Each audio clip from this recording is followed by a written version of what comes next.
नमस्कार, आप देख रहे हैं हमारा खास बुलेटिन देवभूमि। मैं हूं आपके साथ ऋतु तिवारी पोखरियाल। बुलेटिन की शुरुआत करेंगे दिल्ली के दौरे पर सीएम पुष्कर सिंह धामी है। केंद्रीय मंत्री नितिन गडकरी से मुलाकात की। गृह मंत्री अमित शाह से भी मुलाकात हुई। उत्तराखंड के विकास पर चर्चा हुई। सीएम पुष्कर सिंह धामी ने बताया कि रिंग रोड का प्रस्ताव राज्य सरकार ने दिया है। सीएम धामी ने किया धन्यवाद और इसके साथ ही एनडीआरएफ और आपदा प्रबंधन के विभाग के सहयोग के लिए धन्यवाद किया।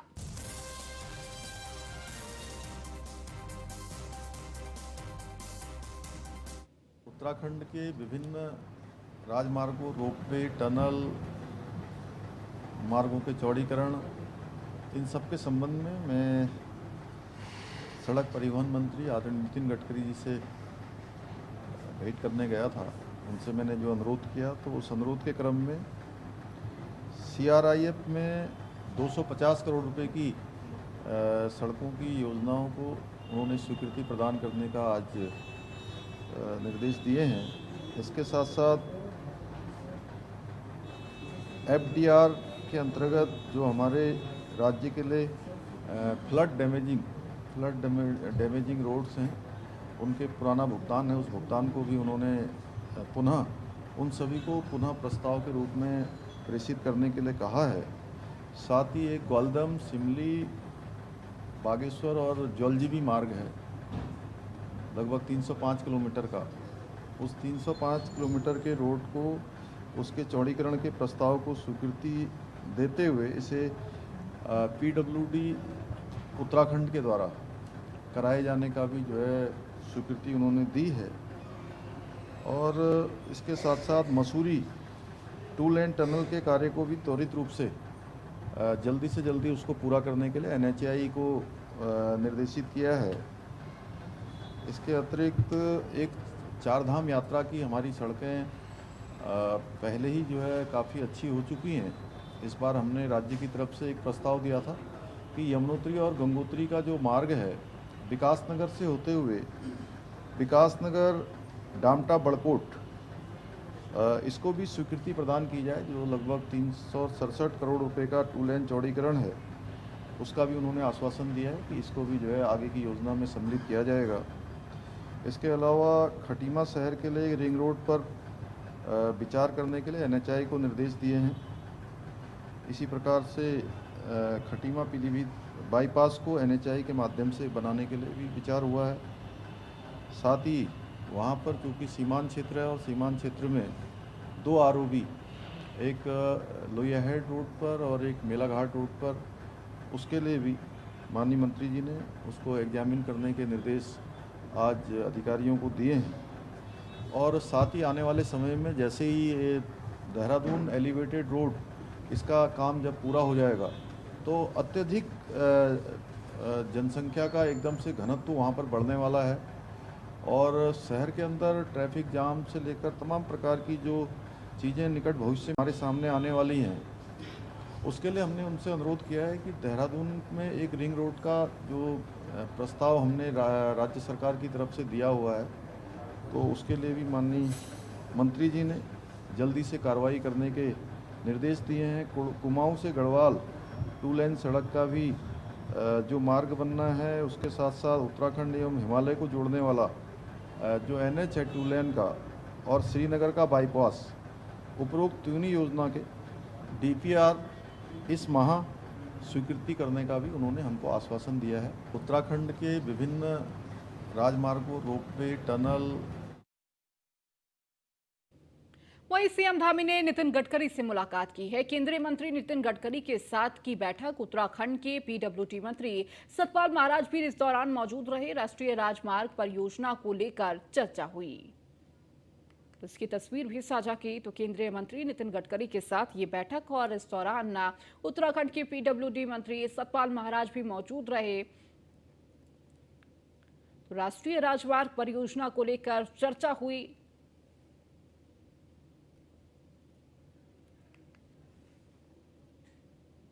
उत्तराखंड में 3 पीपीएस अफसर बने आईपीएस। केंद्र से अधिसूचना के साथ ये आदेश जारी। चमोली जिले के कप्तान प्रमेंद्र सिंह ढोबाल और इसके साथ ही राजधानी दून की एसपी देहात कमलेश उपाध्याय, एएसपी ममता बोहरा को आईपीएस संवर्ग में प्रमोशन। राज्य में जल्द ही पुलिस महकमे में तबादला होना भी तय है।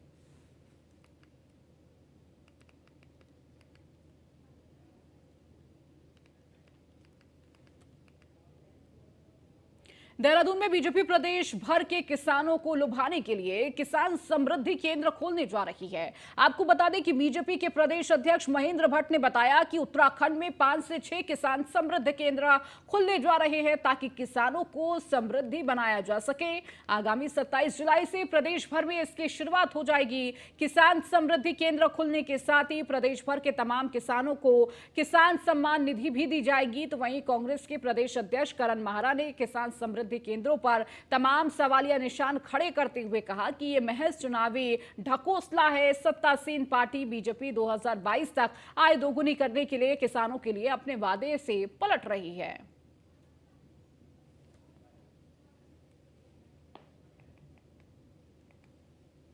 कल 2024 के चुनाव को देखकर ये निर्णय लिया गया है। किसान सम्मान निधि से किसानों का कोई भला होने वाला नहीं है। खैरात नहीं मांग रहे किसान। 700 किसान आंदोलन में मारे गए। 5 के आसपास किसानों को एक मंत्री के पुत्र ने अपनी गाड़ी से दबा दिया। और पूरा अगर मैं अपने स्टेट की बात कर दूं, हरिद्वार के पूरे किसान इस समय बाढ़ से प्रभावित हैं। कोई मुआवजा, कोई राहत उनको नहीं प्रदान की गई है। सिंचाई विभाग ने तो यहाँ तक हद कर दी, जो बंदे बनाए गए थे ताकि गाँव में बाढ़ ना आए। कल 2024 के चुनाव को देख किसान समृद्धि केंद्र पूरे देश के अंदर 1,25,000 खुलेंगे। हमारे राज्य में 5 से 6 केंद्र इस रूप में खुलेंगे। ये केंद्र जहां सस्ते मूल्य पर खाद और ख़ास तौर पर जैविक कृषि को बढ़ावा देने के उद्देश्य से खादों का वितरण करेगा। अनेकों जो संयंत्र हैं कृषि संबंधित, उनके संदर्भ विषय आएगा। दवा है, आपका किसान से जुड़ी हुई वैज्ञानिक जानकारी है। किसान समृद्धि केंद्र देहरादून में कृषि मंत्री गणेश जोशी ने अपने कैंप कार्यालय में कृषि उद्यान विभाग की समीक्षा बैठक की, जिसमें उत्तराखंड में हो रही निरंतर बारिश से किसानों को हुई क्षति की जानकारी ली। बैठक के उपरांत कृषि मंत्री जोशी ने कहा कि प्रदेश में आई आपदा से किसानों को भारी क्षति हुई है और हरिद्वार जनपद में सबसे ज्यादा क्षति हुई है, जिसकी निरंतर हम जानकारी ले रहे हैं। साथ ही गणेश जोशी ने यह भी बताया कि मैं स्वयं हरिद्वार जिले का निरीक्षण करके आया हूं, जहां पर 35 गांव का हमने दौरा किया, वहां पर हुए तमाम नुकसानों की जानकारी ली। इसके साथ ही मंत्री जोशी ने यह भी कहा कि उत्तराखंड सरकार हमेशा से किसानों के हित में कार्य कर रही है और आपदा से जो भी नुकसान हुआ है निश्चित रूप से उसकी भरपाई के लिए हर संभव प्रयास किए जाएंगे। आपदा से पूरे प्रदेश के अंदर काफी क्षति हुई है, लेकिन विशेष क्षति हरिद्वार डिस्ट्रिक्ट में हुई है। कल मैं 4 विधानसभा की 35 से अधिक गांवों में पर्सनली सुबह से लेकर शाम तक वहां पर गया था। तो खेती का क्षेत्रफल 51,301 हेक्टेयर था, जिसमें से 53,883 हेक्टेयर आपदा से प्रभावित हुआ है। जो भारत सरकार के मानक हैं 33%, उसके दायरे में 22,684 हेक्टेयर आ रहा है और एनडीआरएफ एसडीआरएफ के जो मानक के अनुसार ये उसका मुआवजा 38.56 करोड़ रुपये बनता है। काशीपुर में मुरादाबाद रोड स्थित नवीन कृषि मंडी गेस्ट हाउस में प्रदेश के पशुपालन और मत्स्य विभाग के कैबिनेट मंत्री सौरभ बहुगुणा ने बीजेपी कार्यकर्ताओं के साथ बैठक की है, जिसमें मिशन 2024 के चुनाव को लेकर टिप्स दिए हैं। इस दौरान उनके आगमन पर बीजेपी कार्यकर्ताओं ने उनका फूल मालाओं से खैर मकसद किया। वहीं उन्होंने कहा कि पशु क्रूरता की घटनाएं तेजी से बढ़ रही हैं, जिस पर हमें सैकड़ों मुकदमे दर्ज किए हैं। उन्होंने कहा कि पशु क्रूरता करते कोई भी व्यक्ति पकड़ा जाता है तो उनके खिलाफ कानूनी कार्रवाई अमल में लाई जाएगी। बहुत बड़ा कार्यक्रम नहीं है, एक ऐसी हमारी कोशिश है कि जो हमारे कार्यकर्ता हैं उनके साथ मिलते रहना चाहिए और संगठन के लोगों से मिलते रहना चाहिए। धरातल पे क्या समस्याएं हैं, लोगों की क्या मुश्किलें हैं, वो संगठन से अच्छा कोई नहीं जानता, क्योंकि लगातार ये पब्लिक के बीच में रहते हैं। लगातार पब्लिक से उनका मिलना होता है। तो एक कोशिश है कि कार्यकर्ताओं के साथ मिलके क्या काम होने हैं धरातल पे, क्या और समस्याएं हैं जिसका निदान होना है, उस पर चर्चा करनी है। प्लस काशीपुर में गुंजन भाई जो हमारे जिलाध्यक्ष हैं, उनके अध्यक्ष बनने के बाद मेरा कोई भी दौरा काशीपुर नहीं हो पाया था, तो उस सापेक्ष में भी इस दौरे को हमने रखा था ताकि हमारे जितने भी कार्यकर्ता बंधु हैं, हमारे जितने पदाधिकारी हैं, उन सबसे मिलना हो जाए।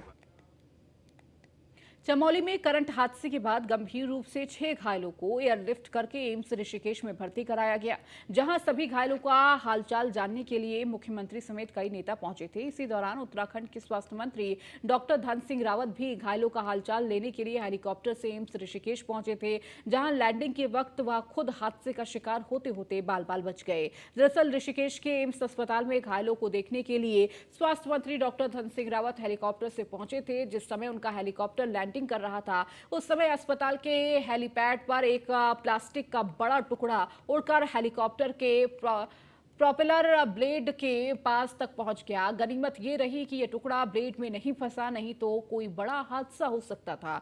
वैसे इससे पहले भी इस तरह की घटनाएं हुई हैं, जिसमें से एक घटना में मुख्यमंत्री धामी हेलीकॉप्टर में मौजूद थे, जो बड़ी सुरक्षा चूक भी थी। फिलहाल अपर सचिव यूकाडा सी रविशंकर का कहना है कि एम्स अस्पताल में लैंडिंग के वक्त बड़ी चूक हुई है, जिसके लिए जांच की जा रही है। जो भी इसमें दोषी पाया जाएगा, उसके खिलाफ विधिक कार्रवाई की जाएगी।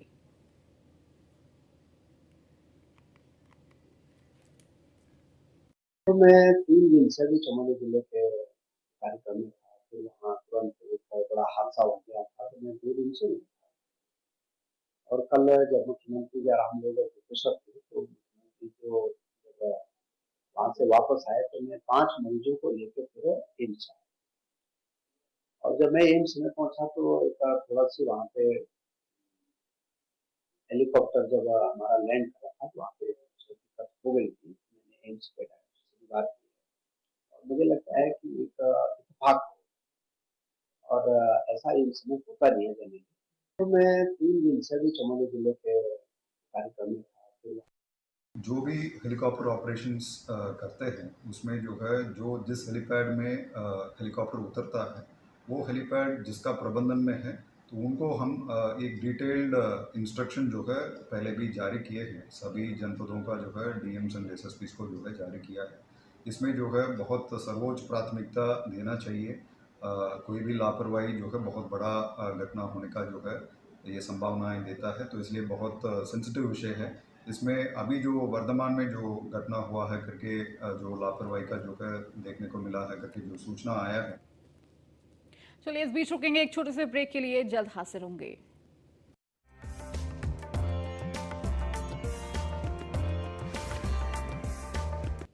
ब्रेक के बाद एक बार फिर से आपका स्वागत है। खबरों में आगे बढ़ेंगे, बात अल्मोड़ा की करेंगे, जहां पर अल्मोड़ा के विकास भवन में प्रदेश सरकार के सचिव डॉक्टर बीवीआरसी पुरुषोत्तम ने केंद्र सरकार और राज्य सरकार द्वारा संचालित योजनाओं की समीक्षा बैठक ली है, जिसमें जिले भर के अधिकारियों ने शिरकत की। इस दौरान उन्होंने लंबित योजनाओं का धरातल पर पारदर्शिता और गुणवत्ता के साथ करने के निर्देश अधिकारियों को दिए। इसके साथ ही उन्होंने कहा कि राज्य सरकार की योजनाओं में प्रगति कम हो पाई है, वहीं केंद्र सरकार की योजनाओं में कार्य प्रगति संतोषजनक है। और उन्होंने कहा कि ग्राम्य विकास में कर्मचारियों की कमी को शीघ्र ही भरे जाएंगे।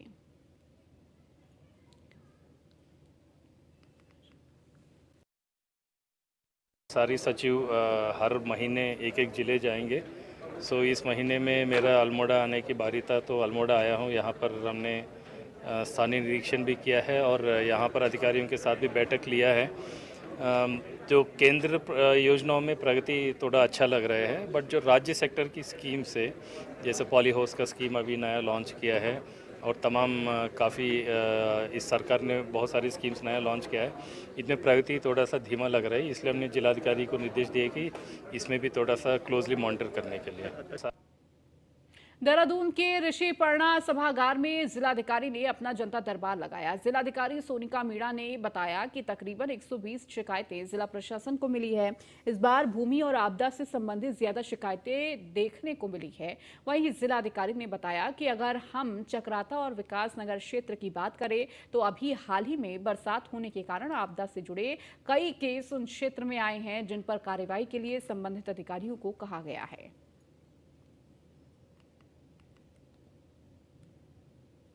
देहरादून में नगर निगम बस्तियों से अगस्त से हाउस टैक्स वसूलेगा। इसके लिए तैयारी पूरी कर ली गई है। अगले हफ्ते से हाउस टैक्स भरने के लिए फॉर्म आदि बांटने का काम शुरू कर दिया जाएगा। तो बस्तीवासी लंबे समय से हाउस टैक्स वसूली की मांग कर रहे हैं।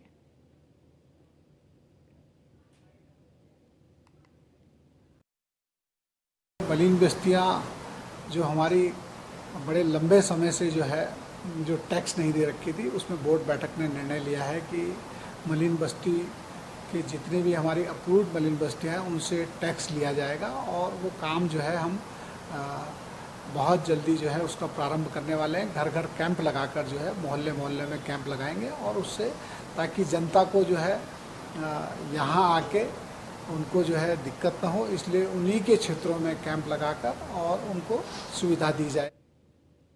देहरादून के राजपुर रोड दून विहार में गुंडा तत्व ने 2 दुकानों में खूब जमकर तोड़फोड़ की। घटना सीसीटीवी कैमरे में कैद हो गई।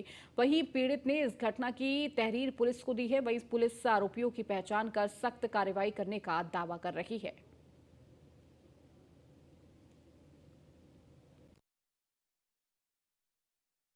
परसों जो है एक कंप्लेंट आई थी जिसमें कि एक दुकान मालिक द्वारा यह बताया गया था कि उसकी दुकान है दून विहार में और कुछ लड़कों के द्वारा जो है दुकान में घुस करके उसका सामान फेंका गया। इस संबंध में जो है जो भी तहरीर उनके द्वारा दी गई है उस पर वैधानिक कार्रवाई की गई। परसों जो रात को 9:30 बजे इन्होंने 4 आदमी आए बाइक से और इन्होंने यहाँ हाथापाई करी। बस हम तो कोई रात में दुकान में बैठे थे, हमें तो पता भी नहीं क्या हो रहा क्या नहीं। मारा था हमारा लगाने में मुश्किल से जान जाए तो पीछे भाग गए दुकान में। इन्होंने पता नहीं क्या करा, गल्ला खुल्ला क्या करा क्या नहीं, हम तो पीछे भाग गए थे। इन्होंने यहाँ गुंडा करके खंडे चली। रोड से भी मारा, रोड भी इसमें आ रही है कैमरे में कि रोड भी चलाई थी। हम तो पीछे भाग गए थे 40-50 सेकंड। इन्होंने माता जी आप आगे आ जाओ। पता नहीं इन्होंने क्या गल्ला खुल्ला क्या नहीं, हम इस बारे में पता नहीं, बाकी चेक कर लो आप। वहीं अल्मोड़ा में पुलिस ने स्मैक की सबसे बड़ी खेप पकड़ी है। पुलिस ने 162.5 ग्राम स्मैक के साथ 2 तस्करों को गिरफ्तार किया है। बरामद से स्मैक की कीमत 16 लाख से अधिक बताई जा रही है। चेकिंग के दौरान पुलिस ने अभियुक्त मकसूद अली को कब्जे से 135 ग्राम, अभियुक्त महबूब अली के कब्जे से 27.5 ग्राम स्मैक और एक इलेक्ट्रॉनिक तराजू बरामद किया है। वहीं पुलिस ने स्मैक तस्करी में इस्तेमाल मोटरसाइकिल का भी सीज किया है। अल्मोड़ा के इतिहास में अब तक की सबसे बड़ी रिकवरी स्मैक की है और बेस तिराहा में चेकिंग के दौरान इन टीमों ने 2 लोगों को गिरफ्तार किया है जो मीरपुर से स्मैक लेके आ रहे थे और उनके पास से वो मोटरसाइकिल से आ रहे थे। उनके पास से एक जो अभियुक्त है मकसूद अली, उसके पास से 135 ग्राम और दूसरा अभियुक्त है महबूब अली, उसके पास से 27.5 ग्राम, कुल 162.5 ग्राम, 162.5 ग्राम और एक इलेक्ट्रॉनिक तराजू जो नापने के काम में आता है। वहीं देहरादून में थाना वसंत विहार में एक मामला प्रकाश में आया जिसमें एक महिला द्वारा 2 व्यक्तियों के खिलाफ मुकदमा दर्ज कराया गया था। बताया जा रहा है कि फर्जी पावर ऑफ अटॉर्नी के कागज तैयार करके महिला की जमीन को इन दोनों ने अपने नाम करवा लिया था और इसी मामले में पुलिस प्रशासन पहले ही एक व्यक्ति को गिरफ्तार कर चुकी है और अब दूसरे अभियुक्त की गिरफ्तारी भी कर ली गई है। वहीं एसपी सिटी सरिता ढोबाल का कहना है कि इस आरोपी पर 20,000 का इनाम भी था। महिला द्वारा बताया गया था कि 2 व्यक्तियों अब्दुल सत्तार और रईस द्वारा जो है फर्जी पावर ऑफ अटॉर्नी के नाम पर उसकी जो जमीन है अपने नाम करवा ली गई थी। इसी संबंध में मुकदमा पंजीकृत किया गया था और एक अभियुक्त की पूर्व में अरेस्टिंग हो चुकी है। इसके अलावा ये जो दूसरा अभियुक्त है रईस, ये लगातार वांछित चल रहा था, जिसमें जो है एसओजी की टीम और थाना वसंत विहार टीम द्वारा जो है अपने अथक प्रयास से जो है इसकी अरेस्टिंग की गई है। महिला द्वारा विकासनगर में मणिपुर महिलाओं के साथ हुए जघन्य अपराध के मामले में आम इंसान विकास पार्टी के राष्ट्रीय अध्यक्ष अकील अहमद की अगुवाई में पार्टी की महिला मोर्चा कार्यकर्ताओं ने सेलाकुई में धरना प्रदर्शन किया, जहां प्रदर्शनकारियों ने अपना आक्रोश प्रकट करते हुए कहा कि इस घटना की जितनी निंदा की जाए कम है। एक तरफ सरकार बेटी बचाओ बेटी पढ़ाओ की बात कर रहे हैं तो दूसरी तरफ बेटियों पर इस तरह के अत्याचार हो रहे हैं जो कि सरकार की नाकामियों को बताने के लिए काफी है।